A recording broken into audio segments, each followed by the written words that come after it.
Hello there, ladies and gentlemen. Andrew Griffiths here, international best-selling author, speaker, and entrepreneurial futurist. Today, I have the great pleasure of interviewing Dr. Brett Lilly. Hello. Hello. And Brett has just written a fantastic book, and he's the creator behind a really clever idea. The book is called Rediscover Your Athlete Within, and the idea, well, I'll let Brett talk about the idea more, but I think this is a book that's going to be incredibly relevant to pretty much all of us who are getting a little bit older and have decided that we actually want to get moving again. Mm-hmm. So, tell us what the idea is about rediscovering your athlete within. The essence of rediscovering your athlete within really comes down to getting people off the couch. Get moving, right? Get moving, get outdoors, starting to get active again, and living life. Mm-hmm. So, does that mean that I've got to try and rediscover my peak athlete?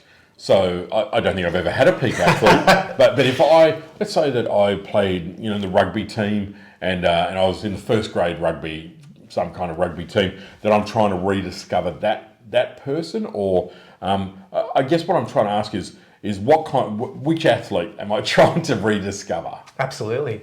I think the answer to that question kind of hits a couple of levels, but okay. Really what you're trying to answer there is what's your definition of what an athlete is. So. Yeah. Even through the years, we have a changing definition of what an athlete is. For most of us, an athlete's someone who is an elite level. We kind of put them up on a pedestal, where they're training hard, they're the best at what they can be, and they're at a world. Almost like a professional athlete. Professional right? could be part of it. Whereas for some of us, the definition of an athlete might be someone who hikes, or it comes down to what you're passionate about. And an athlete is more of a physical aspect, which has an emotional part of it behind it. So there's a blend of a couple of different things there. So the concept rediscovering, and I think about that like when I was a kid, and for me it would be things I'd get on my bike and I'd be riding all day. I never thought about it. I never got up in the morning and said, I must exercise today and be athletic. It was just stuff that I did that brought me great joy. And I remember the carefreeness of being on a bike all day, riding miles and miles, going fishing, hanging out with your friends, whatever it was. But you would do that from daylight till dusk, every day if you possibly could, and never a moment's thought of, I must do this to be healthy, to be fit, to do whatever. It came so naturally and so easily. And that feeling is what you're talking about, recapturing and reconnecting with that kind of athlete for most of us. That's it. It's going back and digging through those layers. Nice. What you used to enjoy when you were younger as well. And, you were having the time of your life in those days. You were free.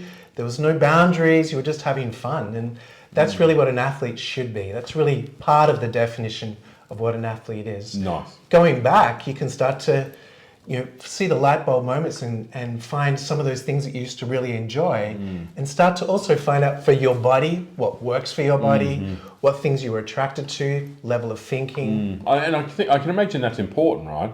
You got to say, well, why did I do that then? What attracted me to riding a bike all day or playing footy or whatever it might be. It's almost like your blueprint starting to come to the surface. Right, and there was a reason that you're attracted to that stuff then as well. Okay, so rediscovering is the key again. I guess the next question is, do we all have an athlete within us? Mine's buried deep, Brad. Well, we just have to dig a little bit deeper, but I think for me personally, I believe everyone has an athlete inside of them. Okay. It's just a matter of just finding that voice again. Yeah. I'm sure you're right. I guess another question that might seem a little bit obvious, but it's like, why do we lose that connection with the athlete, who we are? When did it stop being second nature and we just did it because we loved it and it was fun and we had some reason for doing it? And as we get older, it's harder and harder to be that athlete. Yeah, I guess, life happens.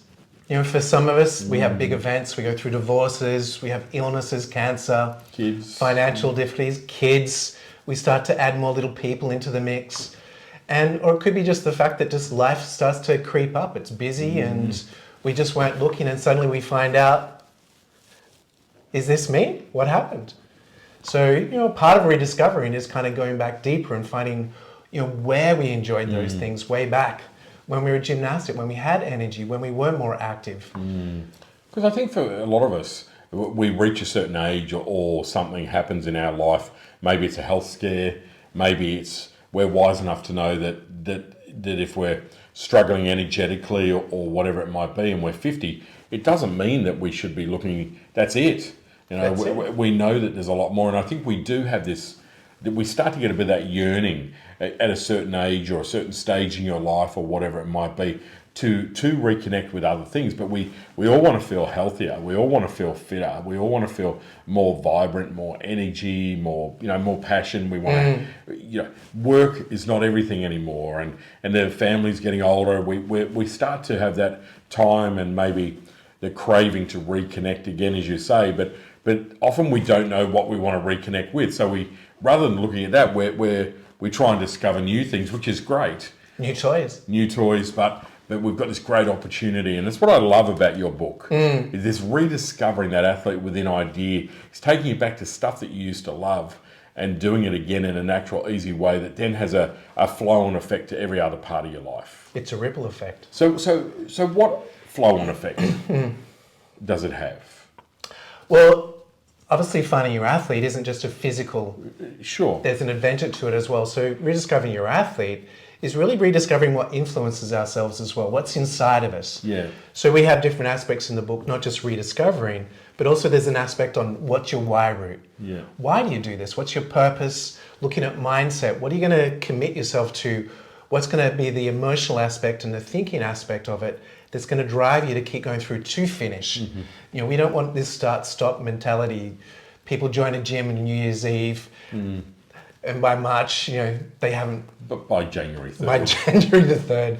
But, in effect, we want this to be sustainable. And really, one aspect we're talking about in the book is longevity, is having a quality of life. So really what you're starting to do is turn this into a lifestyle. It's not just an athletic thing, which is a hobby, but it becomes part of the way you live. And which a lot is now. There's a lot of discussion around that, right? It's about just to achieve a physical outcome, run a marathon or do this, which again, there's nothing wrong with that. Absolutely. But there's bigger questions at hand. I think that's a point. And bigger life questions. And maybe broader appeal for people to say, well, I don't want to run a marathon. I don't want to necessarily do that kind of stuff, but I'd love to feel stronger, feel more vibrant, feel more energy, all of those kind of things, right? That's it, yeah. And what are the important aspects along that road? And you work with people, you help people to rediscover their athlete within. That's a part of what you do in a range of different ways. Typically, who comes to you and says, like how does that evolve? Does someone come to you and say, hey, I want to be fitter, I want to be more energetic, or how does that look? I guess the roots of that began almost in a clinic, as being a chiropractor for more than 2 decades. And so, that's hearing a lot of people say, I can't, I'm overweight, I'm too old, I'm tired. And so, I was starting to kind of answer those questions way back then, of helping people dig a little bit deeper, not just trying to do a rehab exercise because of pain, but almost trying to find a bigger purpose. And that's kind of really where that conversation started. Whereas today now that's moved into more coaching. So some of that coaching is one-on-one, and that's kind of really where I spend a lot of my time more at the moment. Some of that has become team coachings, corporate, where we're doing groups of people and taking them through that process. And next year we're looking at broadening, widening that into retreats. Yeah, it lends itself. I could imagine a group of people, on a retreat. I mean, I'd love to do that. Where you're going to be talking to people, and your whole conversation is around that. It's not like you could easily imagine it's like going to a boot camp thing where you go, oh, that's going to be horrible. I love the fact that it's about helping people to get their mindset right, to get their philosophy right, to ask the right kind of questions. It's about it. It's not just about getting off the couch. There's so much more to it in terms of your thinking, but also the outcomes. Yeah, but even in a retreat kind of setting, that's more of the group dynamic. So people start to see what other people, you had that problem. Yeah. And so then they start to understand their story in a much deeper way. It's more impactful. I love it. So is this for everyone? I think it is. How could it not be? I mean, even if you're in a wheelchair, you still can be an athlete. And even just the other day with the Commonwealth Games, I heard we're putting a lot more effort even into Paralympics as well. So not even a handicap can handicap you. I like that. I mean, I imagine it would. So is there a type of person that's coming to you now? Is it a 50-year-old professional? Is it a 75-year-old grandmother? Or is it a 25-year-old kid? I guess it's a bit of everyone, really. It's a bit of everyone on different levels, but a lot of people tend to be more that middle part of their life. Yeah. Where I guess life's starting to change a little bit. The kids are starting to grow up. They've got a little bit more time on their hands. Yeah. They're kind of looking at themselves, thinking kind of what happened, where have the years gone by. Yeah. So, they're starting to kind of want to get themselves back into shape a little bit or get a bit more energy in their life. Mm-hmm. Yeah, interesting. Okay. So I've got to ask you a question here about you and your relationship with your own athlete within. So you've, over the years, had, I guess, ups and downs like everyone with health and various bits and pieces, which is talked about in the book as well. That's it. We'll leave that for the book. We'll leave that one for the book. That's some pretty major medical kind of challenges. How have you kind of rediscovered your athlete within, or have you never lost connection with your athlete? I guess I was very athletic as a kid. Anything that involved a ball, I was part of. That was a game. I enjoyed all of that, but I ran a lot. I mean, I grew up quite a distance away from a station, so to get anywhere, I needed to walk. Walking takes a long time, so walking became running. Right. I didn't have a bike in those days as well, so running was a bigger part of it. And then when I got to school, I found running quite easy. So going through high school, I became more of a long distance runner. And then I guess through uni, I was running. That was kind of what I did to blow off a bit of steam and keep some fitness whilst I was studying so much. But then, through the years, I kind of went through that story, having kids, trying to run a business on my own and, developing time, rent, mortgage. And, I kind of went through a divorce, opened that door. I went through another door called cancer, which I opened up as well. And cancer really made me stop in my tracks and really ask myself some of the big questions. Because also, too, I'm running a clinic where it's a health clinic. So in part of it, I was kind of looking at myself thinking, well, how can I teach these people and, how for them to be healthy if I'm not really taking that kind of care of myself as well? So it was kind of one of those look in the mirror moments. And cancer really stopped me in my tracks because I had to. Mm-hmm. I had to physically start from the beginning. I was not able to walk. So, we've moved down here to Hobart this year as well. And we live on a very steep hill, which is all bush. So even just being down here, one of the things that I've rediscovered myself is my passion for running. So I haven't really run that much through the years. I've cycled and other things and kept, fitness in some level, mostly in a gym setting. But moving down here now, there's a lot more outdoors. So now I'm a lot more trail running. And, there's a big story amongst all of that, how I've rediscovered my own athlete within. And, that kind of helps me answer some of the questions in the book, but also with some of the questions we coach with people as well. It's nice to go through it because that can be intimidating for people otherwise too. It's like having a personal trainer, a 20-year-old personal trainer who's, fit, never been unfit and all the rest of it, and turning up when you're 50 and unfit and whatever else it might be is not everyone's kind of cup of tea to go down that path as well. So it's nice to have someone to be able to coach you through that with learned experience and life experience, in particular. So that's a big part of it. I mean, and also not everyone has a big story. Not everyone's been through a divorce or cancer. Sure.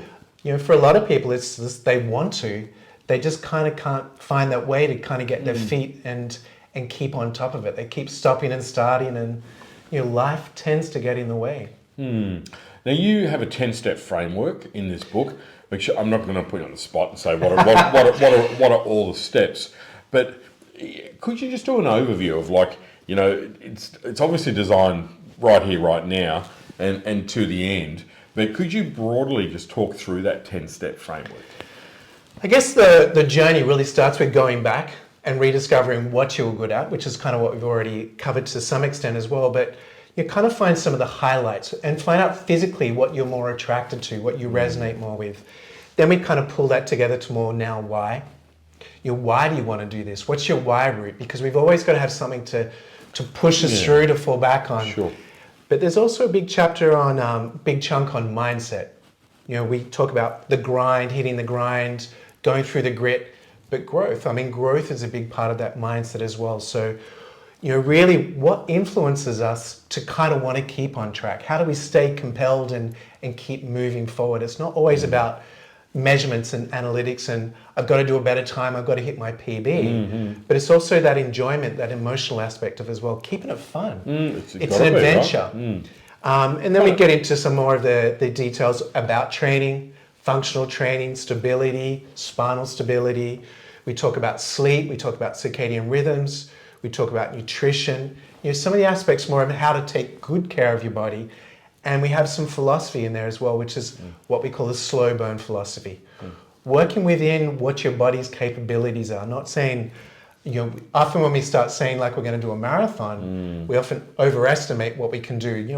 I'll be there in 2 months' time at the starting line, but it takes you 4 weeks to start training and you turn up and you don't really get that far.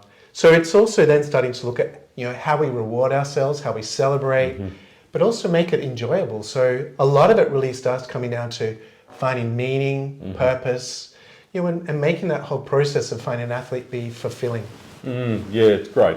I think it's important to have a framework to follow. That's it. For this as well, because I think people, it can be a great topic to talk about, and the concept is great, but you really need a process to go from here to here, don't you? And each part serves its purpose. Even exactly. I mean, we had one person in the clinic, she looked in the mirror one day and she was overweight. I think she was about 40-ish. And all she saw was her mother and it made her angry. So she stopped working and actually went and trained and decided she wanted to get herself fit. But even after a year, which is when we caught up with her as well, she was in worse shape. She was unhappy. She was not enjoying the process. And all she saw was more of her mother in front of the mirror as well. So just training isn't just enough. You've got to kind of have a process where you kind of put your emotional aspects, the why, reason, how to put it through a calendar, like, what's your routine, because you've got to make it a habit. So the steps are actually a big important aspect of how they line up to make it work, to get that success. Okay, yeah, I love it. So the only other question I've got, and I think you've kind of covered it really, would be, how are you helping people to do that? You've mentioned that you coach, so that's a big part. I guess it's those people who want one-on-one. You've mentioned group coaching is another way. So that's a nice idea too. I can imagine that people will want to be a part of a group, is a nice thing. You mentioned retreats. Retreats, yep. So corporate training, so you want to get your team moving is another option. Big aspect. Content is another part. There's a lot of free stuff around to give people advice. You speak on this as a topic. And speaking as well, yeah, absolutely. So this has become your life now, helping people really to rediscover their athlete within.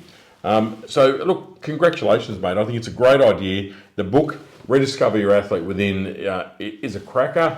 Early 2023 is the release date. I've had the pleasure of looking through it and being across it. That's it. And I can't wait to see how your new business here develops. Thank you very much. Congratulations, Dr. Brett. Thank you. Thanks, folks.